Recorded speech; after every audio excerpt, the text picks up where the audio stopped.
vocês? Aqui é o pastor Jovelino. Eu queria neste momento convidar você a refletir comigo sobre uma palavra, uma mensagem que Deus colocou no meu coração. Eu sou pastor da Igreja Batista de Amizade, no Engenho Novo. Gostaria de convidar você, neste momento, você que está aí, pegar a sua Bíblia e ler comigo o texto que se encontra na Carta aos Hebreus, capítulo 11, apenas o versículo 23 para a nossa meditação.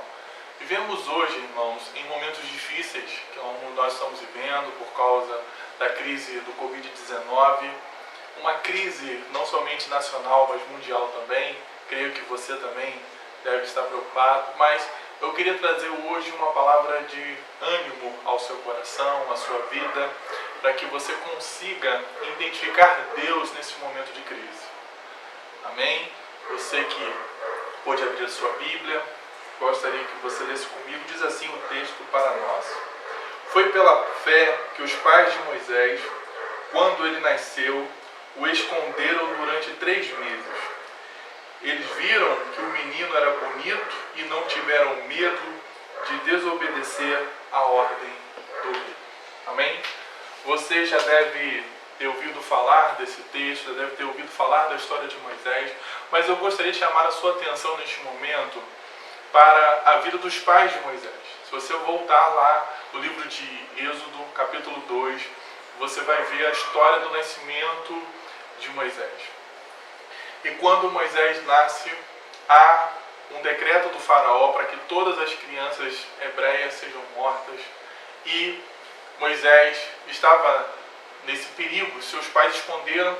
Como ele vai aparecer o nome aqui, os seus pais, na galeria dos heróis da fé. E neste momento eu queria falar com os irmãos sobre por que nós não identificamos Deus em momentos de crise e como identificar Deus em momentos de crise. E neste momento, olhando para o texto, eu queria te apresentar o cenário dos pais de Moisés. Os pais de Moisés estavam em uma escravidão. Israel foi duramente escravizado, pelos egípcios durante, nós sabemos, muito mais de 400 anos, como diz a história dos Hebreus. Nesse momento aqui já se passaram 300 anos.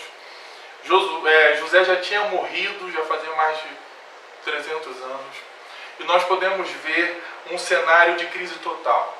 Ela era escrava, seus pais foram escravos, seus avós foram escravos, vários descendentes como escravos, seus filhos se tornaram escravos. Que é uma crise maior do que essa, que é um problema maior do que esse viver, promessas não cumpridas, dizendo que existe um Deus que irá ajudar, que irá libertar o seu povo, e nada acontece, passa séculos e séculos. Mas neste momento, quando eu olho para a história de Joquebede, que é a mãe de Moisés, seu pai, e vejo como identificar Deus no momento de crise, porque eu faço uma pergunta para você: o que tem contagiado o seu coração? Sabe por que eles identificaram Deus no momento de crise? Porque o nosso coração talvez não esteja contagiado por Deus. Eu te pergunto, o que tem contagiado o seu coração? O que tem chamado a sua atenção nesse momento? O coração de Joquebede estava cheio de Deus, e não de sentimentos negativos, e não de sentimentos que mostram a crise a cada dia mais. Joquebede olhava para o seu Deus com fé, independentemente das circunstâncias que estivessem em sua volta. Eu olho quando eu lembro o texto de Provérbios, capítulo 4, versículo 23, acima de tudo, guarda o teu coração, porque dele procede as saídas da vida. O que tem contagiado seu coração neste momento? São as más notícias, são as notícias ruins? Ou você está sendo contagiado pelo Deus que te fez promessas essas que irão se cumprir, que é a promessa de salvação? Talvez você esteja posto ou pronto a receber promessas que Deus não fez a você. Deus prometeu uma vida eterna, Deus te prometeu um milagre da vida, o amor, é isso que Ele prometeu a você. E nós estamos, muitas das vezes, procurando promessas feitas por homens e mulheres. Joquebede não estava de olho nisso tudo. Joquebede estava olhando para Deus, o seu coração era contagiado por Deus. Segundo ponto que eu aprendo com Joquebede, por que nós não identificamos Deus em momentos de crise, é porque não olhamos para Deus. Eu te faço uma pergunta: qual é a situação da sua vida atual? Ela é boa ou ela é ruim? positiva ou negativa. Pense positivamente. Quero dar um conselho a você. Fuge de pessoas negativas, pessimistas, incrédulas. Fuge da negatividade. Pessoas que você não deve compartilhar a sua vida. Pessoas que somente pensam no lado negativo da coisa. E isso você vai te atrapalhar, você vai olhar para a crise, você vai continuar em crise. Por isso você precisa olhar para Deus, como está em Provérbios 18, 21.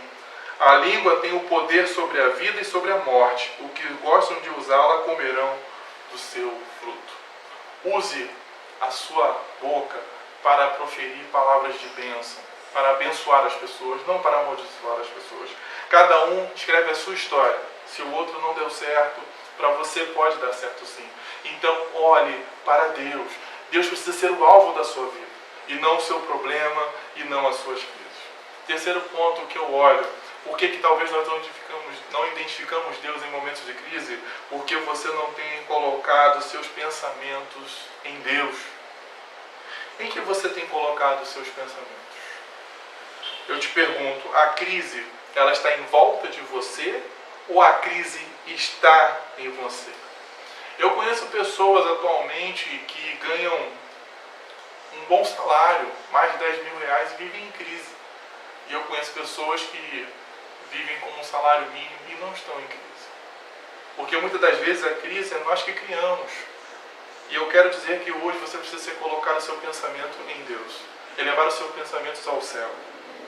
Colossenses 3, 2 diz assim: mantenha os seus pensamentos nas coisas que são no alto e não nas coisas terrenas. Se você olhar para a terra, se você olhar para o seu irmão, se você olhar para o que está em volta de você, com certeza você será contagiado por essa crise. Mesmo que você não venha contrair o vírus, mas você vai adoecer sem ter contraído o vírus por olhar tantas e tantas notícias ruins em volta de você. Olhe para Deus, coloque os seus pensamentos em Deus. Em Filipenses 4, de 7 a 9 diz: e a paz de Deus, que excede todo o entendimento, guardará os seus corações e suas mentes em Cristo. Finalmente, irmãos, tudo que for verdadeiro, tudo que for nobre, tudo que for correto, tudo que for puro, tudo que for amável, tudo que for de boa fama, se houver algo de excelência ou digno de louvor, pense nessas coisas. Tudo que vocês aprendam, receberão e ouvirão e virão em mim. Ponham em prática e o Deus de paz estará com vocês. Então é isso que Paulo ensina aos filipenses. Tudo que for bom, amável, de boa fama, pense nessas coisas. Por que nós estamos pensando somente na crise, nos problemas, na dificuldade? Com certeza essa crise, essa dificuldade vai nos vencer e vai ser maior do que nós e vai nos engolir.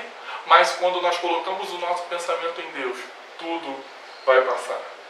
Quarto ponto, por que talvez nós não identificamos Deus em momento de crise, é porque às vezes a sua esperança não seja Deus.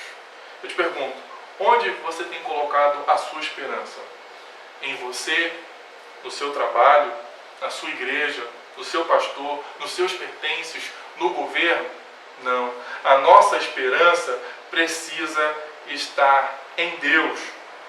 Como nós olhamos para o Salmo de Davi, 39, versículo 7, diz assim: agora, pois, Senhor, que espero eu? A minha esperança está em Ti. A nossa esperança está em Deus. A nossa esperança não está nos governos. A nossa esperança não está na medicina. A nossa esperança está no nosso Deus. Como Paulo falou, morrer para mim, viver para mim é Cristo, e morrer para mim é lucro. Pode acontecer, irmãos, a qualquer um de nós. Qualquer um de nós pode ser atingido por essa enfermidade. Não é porque eu sou pastor que eu estou imune a isso. Qualquer um de nós pode passar por isso. Quando eu olho para o Salmo 62, versículo 5: ó minha alma, espera silenciosamente em Deus, porque dele vem a minha esperança. O Senhor é que vem a nossa esperança. Não adianta você esperar o resultado de alguma coisa, de algo que não vai mudar a sua vida. Somente em Deus podemos colocar a nossa esperança, como o Salmo 71, 5. Pois Tu és a minha esperança, Senhor. Tu és a minha confiança desde a minha mocidade. O salmista diz: desde criança, desde pequeno, eu aprendi a confiar em Deus e ter a minha esperança nele. Não adianta você colocar a sua esperança em nada. Ponha a sua esperança em Deus. Como Jeremias 17:7 você deve bem conhecer: bendito o varão que confia no Senhor e cuja sua esperança é no Senhor. Ou seja, felizes os homens que confiam no seu Deus e a esperança é o Senhor da nossa vida. Quinto e último ponto que eu queria falar com os irmãos hoje: por que nós não identificamos Deus em momentos de crise? Porque precisamos ser exemplos. Joquebede foi exemplo de fé para sua família. Ela não perdeu a fé em nenhum momento, mesmo diante de toda a situação que estava vivendo, mesmo de ver o seu povo sofrendo, ver o seu povo sendo escravizado, ela continuou sendo exemplo para os seus filhos, para a sua família, para o seu lar. Você precisa ser um exemplo de fé, porque as pessoas neste momento de dificuldade vão até você, vão buscar uma palavra de esperança, uma palavra de conforto, e você que crê no seu Deus pode levar essa palavra de esperança e confiança às pessoas. Uma palavra de coragem, seja exemplo de coragem, de fé por todos, para todos, e aprenda a confiar no seu Deus. E para concluir, como significa o nome de Joquebede, o Senhor é glória. Ela glorificava o nome do seu Deus. Ela acreditava fielmente no Senhor, que um dia Deus iria tirar o povo dela, mesmo que ela não fosse presenciar esse momento, mas ela acreditava que o Deus de Israel poderia mudar a história do seu povo, e continuou confiando. E neste momento, talvez você não esteja confiando ou não esteja conseguindo identificar Deus neste momento de crise porque você não tem confiado, você não tem colocado a sua esperança em Deus, você não tem olhado para Deus, você não tem pensado em Deus. E faça como Joquebede, faça como os pais de Moisés. Confie em Deus e creia que, independentemente qual será o final de toda a situação da nossa vida, Deus está sempre do nosso lado. Amém? Essa é a mensagem que eu queria deixar para você neste momento. Eu queria orar com você neste momento. Vamos orar. Excelso Deus e querido Pai, Senhor, nos guarde neste momento de crise que vivemos, ó Deus, dessa pandemia que o mundo passa, que é do coronavírus, e que o Senhor esteja guardando a nossa família, guardando o nosso lar, cuidando de nós. Podemos crer que o Senhor é o nosso Deus, é o Senhor Todo-Poderoso em nossas vidas. Obrigado, Deus, por tudo que o Senhor tem realizado e feito. E que nós possamos pensar no Senhor, confiar no Senhor e ter o Senhor como esperança da nossa vida, como fez Joquebede. Que graças a Deus ela confiou no Senhor, ela creu no Senhor, ela colocou a sua esperança no Senhor. Nós pedimos essas bênçãos, Deus, e crendo hoje, em nome de Jesus. Amém.